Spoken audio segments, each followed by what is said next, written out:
비트코인 시황 분석, 다양한 정보까지. 비트코인은 역시 경제적 자유와 함께. 네, 안녕하세요. 경제적 자유입니다. 7월 2주차 암호화폐 시황이고요. 현재 시각 오전 9시 47분입니다.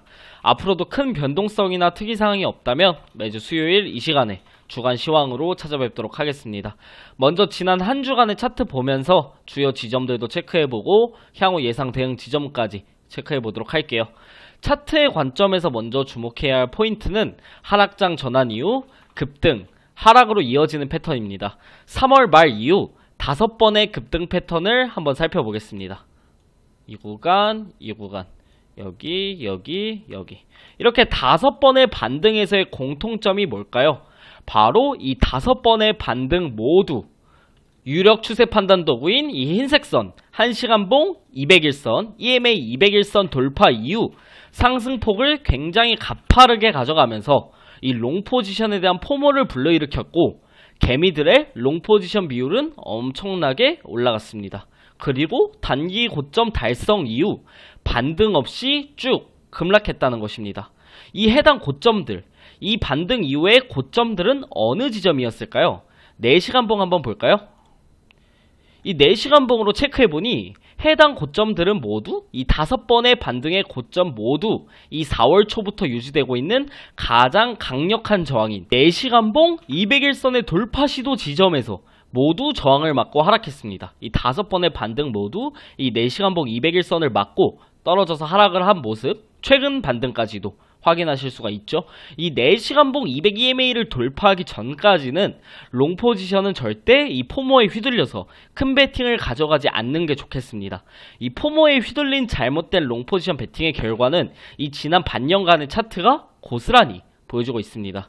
자, 오늘 해볼 이야기는 지난 6월 신규 갱신한 이 17.6K가 과연 비트코인의 진짜 저점일 것인가 입니다.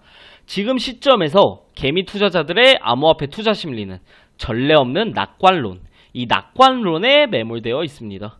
어찌 보면 당연한 이야기이기도 합니다. 이미 이 고점 대비 3토막 이상 난 상황이기도 하고, 지금 국내 개미 투자자들의 유입 시점이 대체 어딜까요? 이 99%가 바로 이 지점.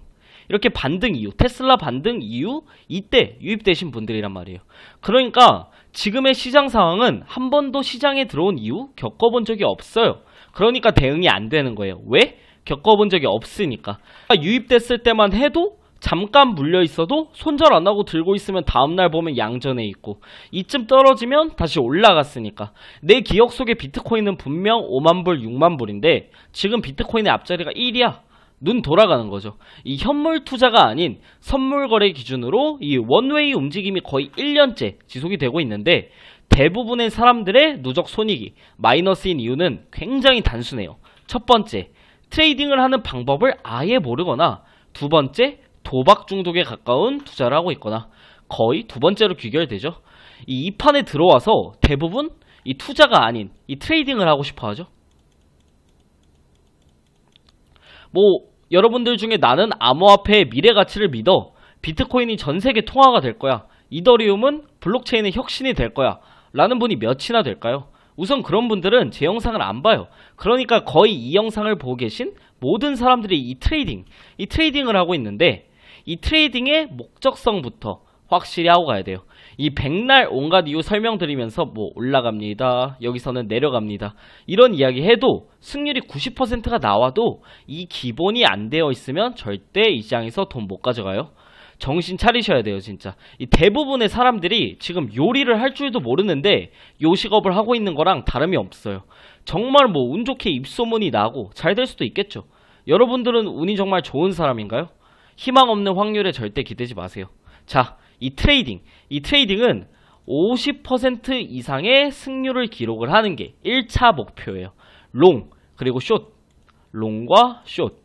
이 각각의 50% 확률, 각각의 확률이 50%라고 기본 가정을 하고, 이 다양한 기술적 분석을 통해서 이 50%를 이 50%가 아닌 60대 40으로 만들고, 이 60%를 70%로 만들고, 70%로 만들었을 때 이 높은 확률의 베팅을 하는 게 바로 트레이딩이에요.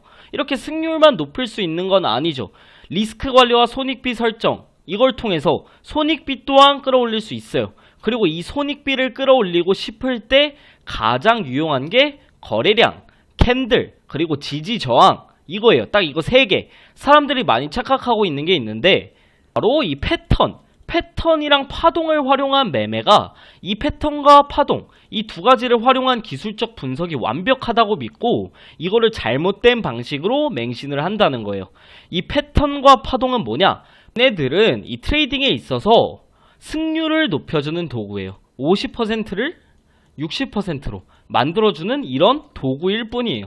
예를 들어 뭐 이런 라이징 웨지, 이렇게 상승 쐐기 패턴이 있을 때 수렴 구간을 하방 이탈하면 하락으로 이어질 가능성이 높다.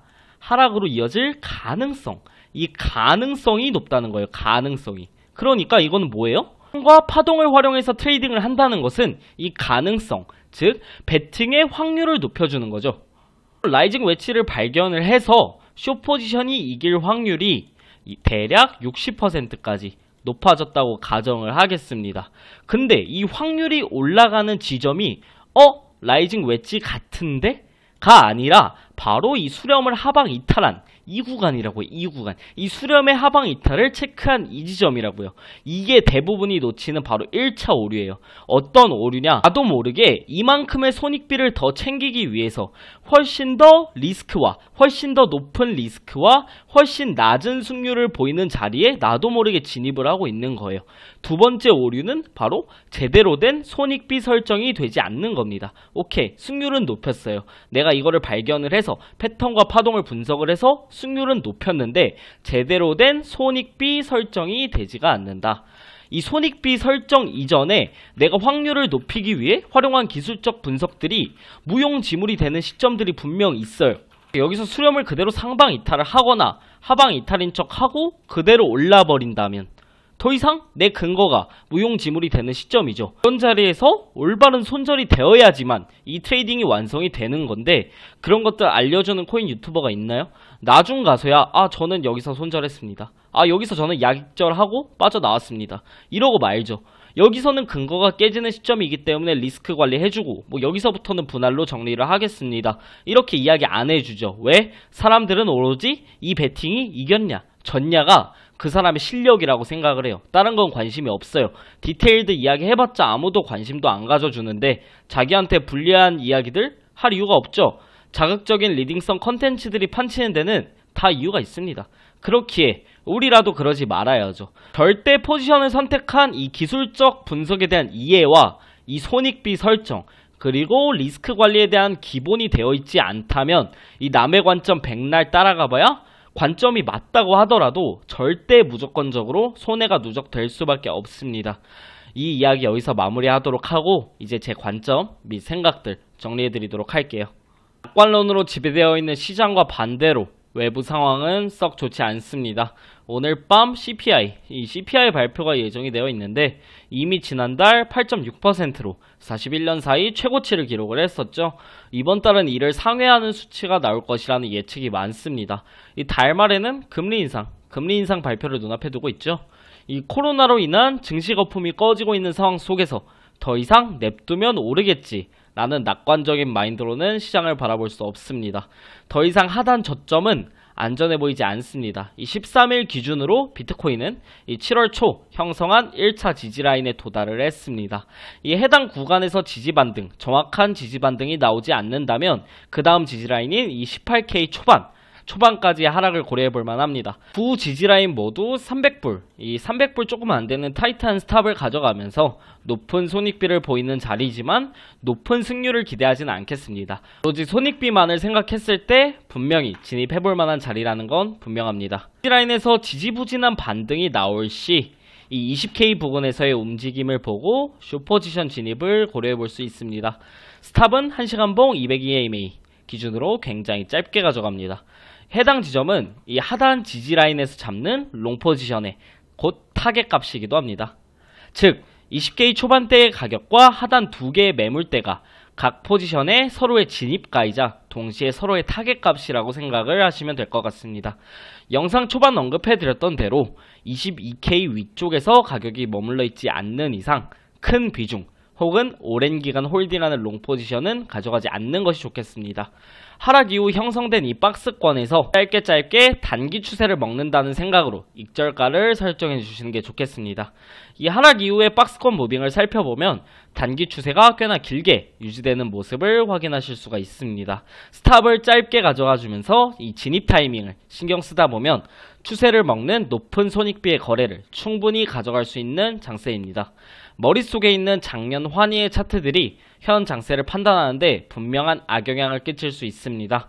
매매 시작 이전에 명백한 하락 추세임을 인정하는 것이 가장 우선일 수도 있습니다. 오늘의 주간 시황 여기서 마치도록 하겠습니다. 지금까지 경제적 자유였습니다. 감사합니다.